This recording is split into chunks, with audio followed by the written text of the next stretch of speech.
Snail mucin Korean dramas കണ്ട് അതുപോലെ തന്നെ ഇഷ്ടപ്പെട്ടു പോയതാണ് Korean skin care. Korean skin കെയറിൻ്റെ ഒരു പ്രധാന കോമ്പണൻ്റ് ആണ് സ്നെയിൽ മ്യൂസിൻ. സ്നെയിൽ മ്യൂസിൻ ഇന്ന് സ്കിൻ കെയർ ഇൻഡസ്ട്രിയിൽ ഒരുപാട് യൂസ് ചെയ്യപ്പെടുന്നുണ്ട്.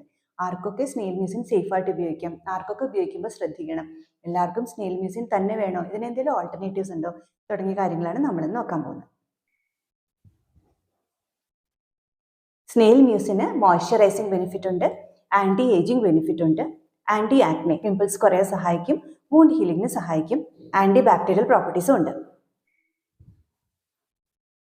ഹൈലറോണിക് ആസിഡ് ഇതിൻ്റെ ഒരു പ്രധാന കോമ്പണൻ്റ് ആണ്. ഹൈലറോണിക് ആസിഡ് ഒരു മോയ്സ്ചറൈസർ ആണ്.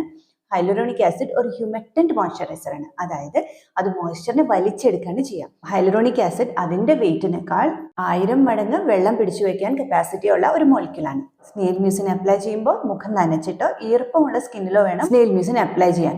അല്ലെങ്കിൽ സ്നെയിൽ മ്യൂസിൻ പുരട്ടുമ്പോൾ ഡ്രൈനെസ് ആണ് തോന്നുക. മുഖത്തിൽ ഈർപ്പം ഉണ്ടെങ്കിൽ, വെള്ളം ഉണ്ടെങ്കിലാണ് ആ വെള്ളം വലിച്ചെടുത്ത് മുഖം പ്ലംബ് ചെയ്യാനായിട്ട് ഹൈലറോണിക് ആസിഡിന് പറ്റുക. Anti ageing properties. Anti ageing property എവിടെ നിന്നാണ് കിട്ടുന്നത്? ഏജ് ചെയ്യുമ്പോൾ സ്കിന്നിൽ കൊളേജൻ ഇലാസ്റ്റിൻ ഫൈബർ സാധാരണ കുറയും. കൊളേജൻ ഫൈബറും ഇലാസ്റ്റിൻ ഫൈബറും കൂടുതൽ ഉണ്ടാവുന്നതിനെ സഹായിക്കാൻ സ്നെയിൽ മ്യൂസിന് പറ്റും. സ്നെയിൽ മ്യൂസിനിലുള്ള ഗ്ലൈക്കോലിക് ആസിഡും ലാക്റ്റിക് ആസിഡും പിമ്പിൾസ് കുറയാനും പിമ്പിൾസ് വന്നിട്ടുള്ള മാർക്ക് കുറയാനും സഹായിക്കും. ഇതിലുള്ള ഗ്ലൈക്കോസാമിനോഗ്ലൈക്കൻസ് വൂണ്ട് ഹീലിംഗിന്, മുറിവുണങ്ങാൻ സഹായിക്കും. ഇതിലുള്ള ഗ്ലൈക്കോ പ്രോട്ടീന് ആൻറ്റി ബാക്ടീരിയൽ എഫക്റ്റ്, ബാക്ടീരിയൽ ഗ്രോത്തിനെ കൺട്രോൾ ചെയ്യാൻ സഹായിക്കും. ഈ കണ്ടന്റ്സ് ഒക്കെ ഉള്ളത് കൊണ്ട് ആൻറ്റി ഏജിങ് കുറയാനും, ആൻറ്റി ആക്നെ പിമ്പിൾസ് കുറയാനും, മാർക്കുകൾ കുറയാനും, മുറിവുണങ്ങാനും, സ്കിൻ ഹൈഡ്രേറ്റഡ് ആയിട്ടിരിക്കാനും സ്നെയിൽ മ്യൂസിൻ ഹെൽപ്പ് ചെയ്യും.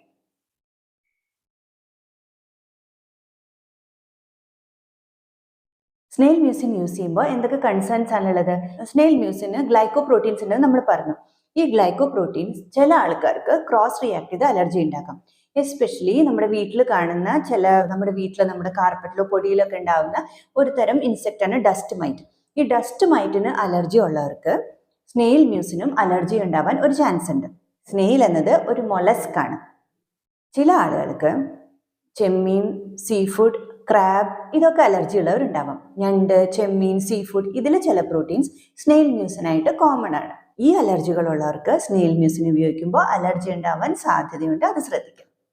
സ്കിന്നിന് already eczema, sensitive skin barrier damage ഒക്കെ ഉള്ളവർക്ക് സ്നെയിൽ മ്യൂസിൻ അലർജി ഉണ്ടാക്കാം. ചില ആളുകളിൽ acne, pimples snail mucin apply ചെയ്യുമ്പോൾ കൂടുന്നതായിട്ട് തോന്നാം. ഈ കാര്യങ്ങൾ ശ്രദ്ധിക്കണം. ഇങ്ങനെയുള്ളവർ ഉപയോഗിക്കുകയാണെങ്കിൽ തന്നെ പാച്ച് ടെസ്റ്റ് ചെയ്ത് അലർജി ഇല്ല എന്ന് ഉറപ്പാക്കിയിട്ട് വേണം സ്നെയിൽ മ്യൂസിൻ യൂസ് ചെയ്യാൻ. ചിലർക്ക് അലർജി ഉള്ളവർക്ക് തീരെ ഉപയോഗിക്കാൻ പറ്റില്ല. ചിലർക്ക് ഇത് ആനിമൽ പ്രൊഡക്റ്റ് ആയതുകൊണ്ട് ഉപയോഗിക്കാൻ എത്തിക്കൽ ആയിട്ടുള്ള ചില പ്രോബ്ലംസ് തോന്നാം. ഇങ്ങനെയുള്ളവർക്ക് സ്നെയിൽ മ്യൂസിൻ തന്നെ ഉപയോഗിക്കണം എന്നില്ല. സ്നെയിൽ മ്യൂസിനിലെ കോമ്പണൻസ് ആണ് hyaluronic acid, glycolic acid, lactic acid, niacinamide, glyco proteins. ഇതെല്ലാം സെപ്പറേറ്റ് സീറംസ് ആയിട്ടും അവൈലബിൾ ആണ്.